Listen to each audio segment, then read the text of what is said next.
बिस्मिल्लाहिर्रहमानिर्रहीम। अस्सलाम वालेकुम डियर स्टूडेंट। आज का हमारा lecture first year chemistry chapter number 1 से रिलेटेड है। This is the last topic of chapter first. We are going to discuss about the yield. In this topic we will discuss what is difference between actual yield and critical yield, and what are the reasons for the decrease in amount of actual yield as compared to critical yield. What is percentage yield? Let's come to our topic. Yield क्या है? Product को क्या कहते हैं? Yield कहते हैं। For example हमारे पास reactant है 2 मोल। 2 मोल क्या है? रिएक्टेंट है। हम कहते हैं कि ये 2 मोल रिएक्टेंट क्या हो, कन्वर्ट होंगे, हमें क्या मिलेगी? 2 मोल प्रोडक्ट मिलेगी।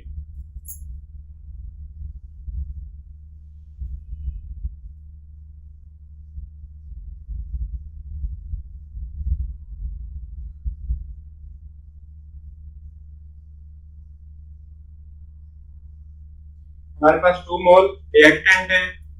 एक केमिकल इक्वेशन में हम कहते हैं 2 मोल रिएक्टेंट से हमारे पास आएगी 2 मोल प्रोडक्ट।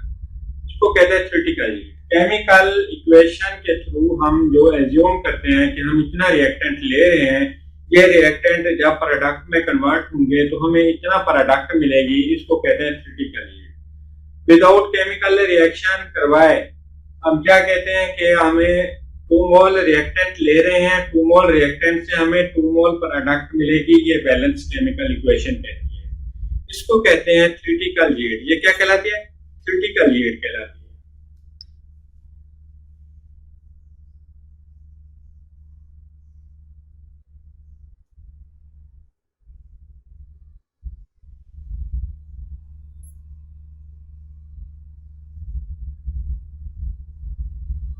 अब एक्चुअल यील्ड क्या है?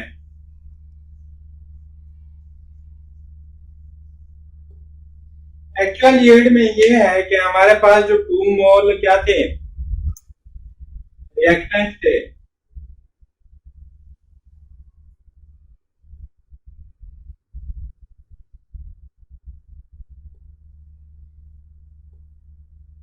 टू मोल रिएक्टेंट से हमें प्रोडक्ट मिली। फॉर एग्जांपल कितना? 0.9 मोल।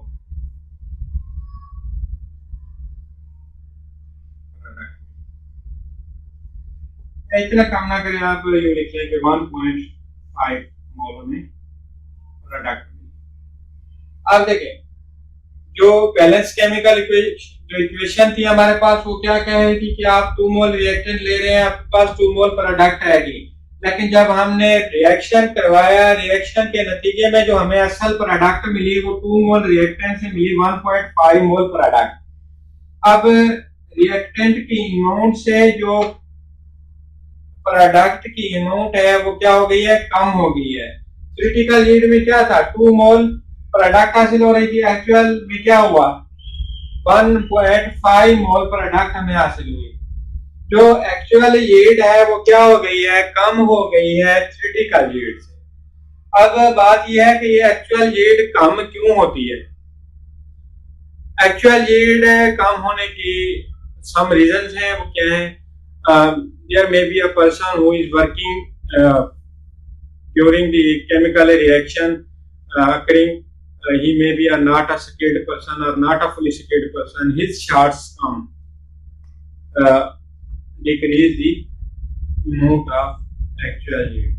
Actual yield क्यों कम हो रही है? ऐसा हो सकता है कि जो बंदा काम कर रहा है, केमिकल रिएक्शन करवा रहा है, वो इतना ज्यादा स्किल्ड पर्सन ना हो, उसकी जो शॉर्ट कम्स हैं, मतलब उसकी जो इतना ज्यादा स्किल्ड पर्सन नहीं है, वो ठीक से रिएक्शन नहीं करवा सकता। इस वजह से भी क्या हो सकती है? जो प्रोडक्ट है वो कम हो सकती है। या क्या रीजन हो सकती है? Due to short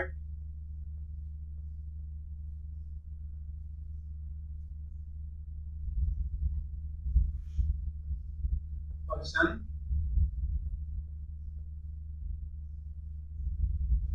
who is working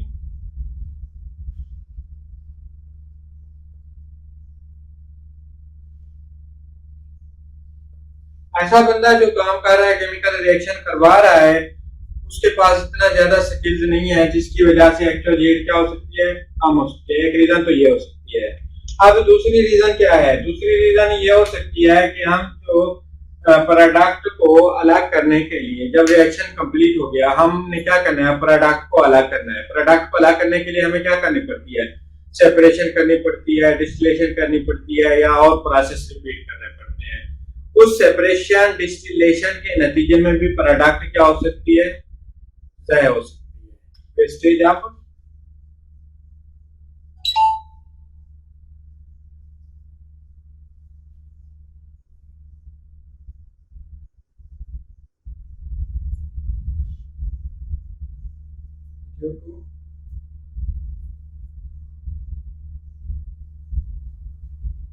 separation of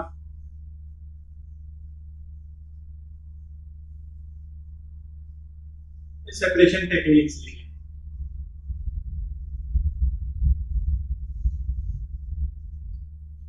हमने जो प्रोडक्ट बनाई वो सेपरेशन टेक्निक्स की वजह से भी डिस्ट्रॉय हो सकती है। तीसरी रीजन क्या हो सकती है, एक्चुअल यील्ड की क्रिटिकल यील्ड से कम होने की। तीसरी रीजन ये हो सकती है साइड रिएक्शन।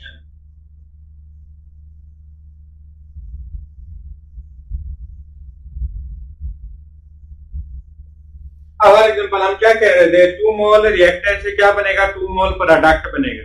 लेकिन जब हम रिएक्शन करवाते हैं और 2 मोल रिएक्टेंट से 2 मोल प्रोडक्ट में उन्होंने क्या कहा था कि सिर्फ और सिर्फ हमें प्रोडक्ट हासिल हो रही है, लेकिन जब एक्चुअल में हम रिएक्शन करवाते हैं, उस रिएक्शन के नतीजे में प्रोडक्ट के साथ साथ हमारे पास बाई प्रोडक्ट भी बनती है। अब फॉर एग्जांपल क्या है, हमारे पास है 2 मोल ए है, ए रिएक्टेंट है।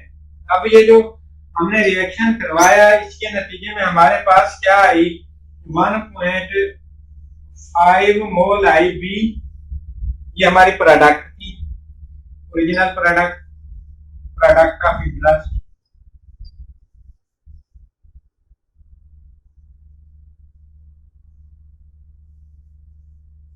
ठीक है, और साथ में क्या बन गई, 0.5 मोल बन गई सी। ये जो सी है ये हमारी प्रोडक्ट ऑफ इंटरेस्ट नहीं थी, ये क्या है, साइड प्रोडक्ट। तीसरी रीजन क्या है, साइड रिएक्शन के नतीजे में क्या हो सकती है, साइड प्रोडक्ट बन सकती है, जिसकी वजह से हमारी जो ओरिजिनल प्रोडक्ट थी, जो प्रोडक्ट ऑफ इंटरेस्ट थी, उसकी अमाउंट कम हो गई। ये भी एक रीजन हो सकती है क्रिटिकल यील्ड से एक्चुअल यील्ड की कम होने की। अब हमें देखना है जो परसेंटेज यील्ड है वो क्या है। परसेंटेज हम कैसे निकाल सकते हैं,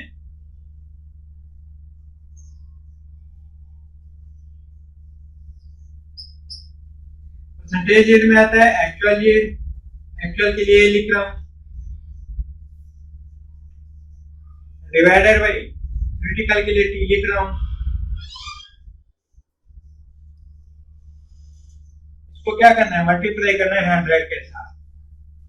परसेंटेज हम कैसे मालूम कर सकते हैं कि कितना प्रोडक्ट है, ये हमारे पास प्रोडक्ट परसेंटेज हम मालूम कर सकते हैं। जो एक्चुअल यील्ड है उसको लिखेंगे, उसकी अमाउंट को, उसके बाद क्रिटिकल यील्ड जो हम कंसीडर कर रहे थे कि हम ये रिएक्शन करवाएंगे तो हमें इतना प्रोडक्ट मिलेगी, वो लिखेंगे। उसके बाद हमने क्या करना है, उसको 100 से मल्टीप्लाई करना है। हमारे पास जो आंसर आएगा वो क्या होगी, इसकी प्रोडक्ट की परसेंटेज यील्ड होगी।